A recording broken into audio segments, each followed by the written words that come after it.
El Palacio de Versalles fue símbolo del poder absoluto, el glamour y la opulencia real.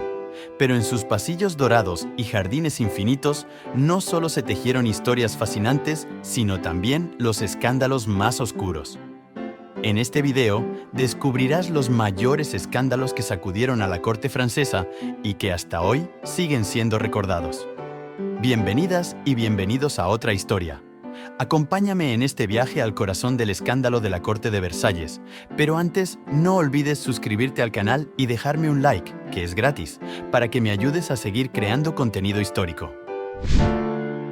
Comenzamos con uno de los escándalos más famosos, el escándalo del collar.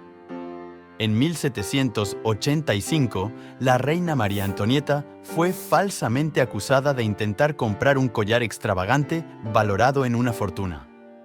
Un plan orquestado por la condesa de Lamotte para estafar a los joyeros reales, que dañó enormemente la reputación de la reina. Todo comenzó cuando un par de joyeros, Charles-Auguste Baumer y Paul Bassenge, fabricaron un collar excepcionalmente caro, lleno de diamantes, que estaba destinado originalmente para Madame du Barry, amante del rey Luis XV. Sin embargo, el rey murió antes de que el collar pudiera ser entregado. Los joyeros intentaron vender posteriormente el collar a la reina María Antonieta, pero ella lo rechazó por ser extremadamente caro. Fue entonces cuando la condesa de Lamotte, una estafadora de la época, enterada de la existencia del collar y la negativa de la reina de comprarlo, urdió un plan engañando también al cardenal de Rohan para hacer creer a los joyeros que María Antonieta sí quería el collar, pero no podía comprarlo de manera pública. La condesa convenció a Rohan de que actuara como intermediario para adquirir el collar en nombre de la reina, y así ganar la simpatía de la monarca. Incluso llegó a falsificar documentos y a usar a una actriz disfrazada como María Antonieta para engañar al cardenal. Rohan compró el collar, pero lo hizo en nombre de la reina, lo que quiere decir que les prometió a los joyeros que sería María Antonieta la que afrontaría el pago final de la joya. Cuando los joyeros pidieron el abono del collar a la reina, todo el plan salió a la luz. Rohan fue encarcelado en la Bastilla, aunque liberado posteriormente, mientras que la condesa de Lamotte huyó a Londres escapando de su condena. Aunque María Antonieta no estaba directamente involucrada, su imagen quedó gravemente dañada en la opinión pública, ya que fue vista como una reina despilfarradora e indiferente al sufrimiento del pueblo. Los amantes masculinos de Felipe de Orleans. Felipe I de Orleans, conocido como Monsieur, era el hermano menor del rey Luis XIV, también llamado el Rey Sol, y una de las figuras más notorias en cuanto a relaciones homosexuales dentro de la corte de Versalles. Aunque estaba casado y cumplía con sus deberes de reproducción como noble, su inclinación hacia otros hombres era bien conocida y un tema de escándalo dentro de la corte. Felipe era muy diferente de su hermano, el Rey Sol. Luis XIV era la representación del poder absoluto, mientras que Felipe, con una personalidad mucho más relajada, era famoso por su amor a las fiestas y su inclinación a vestir con ropas llamativas, joyas y exceso de maquillaje.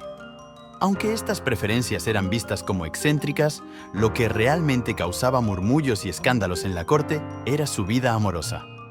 Felipe I tuvo varias relaciones con hombres a lo largo de su vida, y estas eran conocidas tanto por la corte como por el propio rey. Entre sus amantes más famosos estaba el Caballero de Lorena. Era un joven noble de gran belleza que ejerció una enorme influencia sobre Felipe. El Caballero de Lorena era descrito como alguien manipulador y ambicioso, lo que causó tensiones en la corte. Su relación con Felipe era un secreto a voces y generó muchos celos, especialmente en la primera esposa de Felipe, Henrietta de Inglaterra, quien lo veía como un rival por el afecto de su marido. Henrietta llegó a quejarse al propio Luis XIV sobre la influencia que ejercía el Caballero de Lorena sobre su marido, lo que llevó al rey a desterrar brevemente al amante de su hermano de la corte. Sin embargo, una vez que Henrietta murió, en circunstancias más que sospechosas, el caballero volvió rápidamente a Versalles. Algunos historiadores incluso especulan que el caballero pudo haber estado involucrado en la muerte de Henrietta, aunque no hay pruebas concluyentes de que esto sea cierto. Felipe tuvo otras relaciones con otros miembros masculinos de la corte, algunos de los cuales también utilizaron su cercanía con el hermano del rey para obtener favores y posiciones de poder. Aunque era común que los favoritos del rey o de personas influyentes recibieran privilegios, en el caso de Felipe, el hecho de que estos favoritos fueran hombres amplificaba el escándalo. A pesar de ser unas relaciones escandalosas para los estándares de la época, Luis XIV no mostró gran oposición a las preferencias de su hermano. Al parecer, el rey consideraba que mientras Felipe cumpliera con sus deberes de producir herederos y mantener el linaje, su vida personal podía ser tolerada. Sin embargo, era evidente que la relación de Felipe con sus amantes masculinos era un tema de conversación recurrente entre los cortesanos y su vida privada se veía constantemente bajo escrutinio. La hija mestiza de la reina María Teresa. El escándalo en torno a la hija de María Teresa de Austria, esposa del rey Sol, es uno de los rumores más curiosos y menos conocidos de la corte de Versalles. Se refiere a una niña nacida en 1664, cuyo color de piel generó todo tipo de especulaciones y controversias en la corte francesa. Este evento quedó envuelto en mitos y leyendas a lo largo de los años, aunque nunca hubo una confirmación oficial de los detalles. María Teresa, hija de Felipe IV de España, contrajo matrimonio con el rey Sol en el año 1660. Los primeros meses pudo contener entre sus brazos al monarca, pero no pasó mucho tiempo hasta que el rey volviera a dejarse llevar por su descontrolada lujuria carnal. 4 años más tarde, el 16 de noviembre de 1664, María Teresa alumbró a su tercer hijo. Esta vez era una niña y, ante la sorpresa de todos, hasta de su propio marido, era una niña de piel oscura. Nadie en palacio entendió cómo aquella niña era de color, y se buscaron algunas respuestas disparatadas como que la oscuridad de la piel de la niña era debido a un exceso de la reina comiendo aceitunas negras. Según las crónicas oficiales, la niña murió un mes después. De nombre María Ana de Francia, supuestamente no aguantó las dificultades del parto que casi se lleva por delante también a la reina. En contra de la historia oficial, otros historiadores apuntan varias teorías sobre la existencia de una niña mestiza en la corte de Luis XIV. La reina había recibido tiempo atrás un regalo, un esclavo africano, un pigmeo al que se le bautizó como Nabo. Para muchos, esta niña fue fruto de una relación entre la reina y su esclavo, que, curiosamente, murió de manera extraña el mismo año de la muerte de María Teresa. La explicación también la encontramos cuando, años después, el rey había estado asignando dinero a una monja del convento de las Hermanas Benedictinas de Moret, e incluso en el año 1695, toda la corte asistió a los votos de una monja de color a la que se le asignó una pensión de por vida. Esta monja se llamaba, curiosamente, Luisa María Teresa, y para muchos fue la niña supuestamente muerta que nació en la corte de Versalles, María Ana de Francia. El asunto de los venenos. Este es uno de los episodios más oscuros de la historia de la corte de Versalles durante el reinado de Luis XIV. Implicaba una red de crímenes que involucraba venenos, asesinatos y prácticas ocultas. A finales del siglo XVII, la corte de Versalles estaba en su apogeo en términos de poder y esplendor.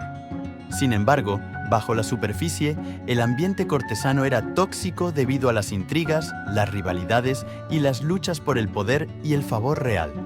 Los nobles competían ferozmente por el acceso y la cercanía al rey Sol, lo que a menudo conducía a intensos conflictos. Además, en aquella época, las creencias en la magia negra, la alquimia y el uso de venenos estaban bastante extendidas en Francia. Los venenos se habían convertido en una herramienta de poder, utilizados por algunos miembros de la nobleza para deshacerse de rivales, amantes no deseados o incluso miembros de la familia. El asunto de los venenos comenzó con la denuncia de varias muertes sospechosas entre la nobleza. En particular, el arresto de la famosa envenenadora Marie-Madeleine d'Aubray, marquesa de Brinvilliers, marcó el inicio de una investigación que destaparía una vasta red de crímenes relacionados con envenenamientos. Fue acusada de envenenar a su padre y a sus 2 hermanos para heredar su fortuna. Tras su arresto, fue juzgada, torturada y ejecutada públicamente. Su caso reveló la existencia de un mercado subterráneo de venenos en París y en la corte, lo que llevó a la preocupación de que otros aristócratas estuvieran implicados en prácticas similares. Tras la ejecución de la marquesa, el rey Luis XIV ordenó una investigación más amplia. Se creó una comisión especial para investigar los casos relacionados con el envenenamiento y las artes oscuras. Esta cámara tenía el poder de juzgar y castigar a los acusados sin seguir los procedimientos judiciales ordinarios. La investigación pronto reveló una red de envenenadores, magos y adivinos que ofrecían sus servicios a la nobleza.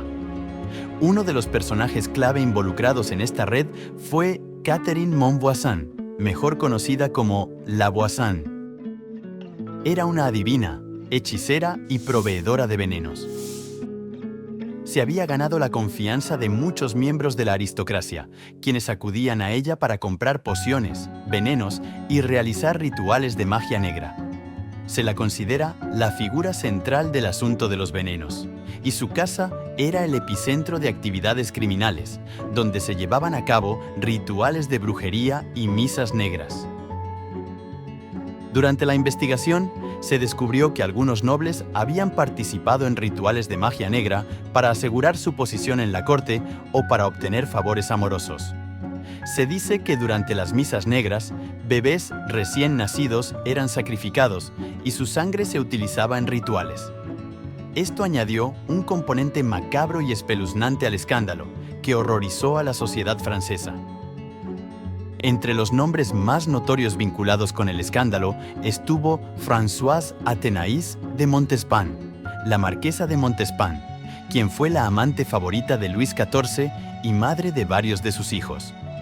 Montespan, que había disfrutado de una posición privilegiada en la corte durante años, fue acusada de haber utilizado los servicios de La Voisin para llevar a cabo rituales de magia negra y asegurar el amor y la atención del rey. El asunto de los venenos tuvo consecuencias profundas para la sociedad francesa y la corte de Luis XIV. Durante los años que duró la investigación, cientos de personas fueron interrogadas, arrestadas o condenadas.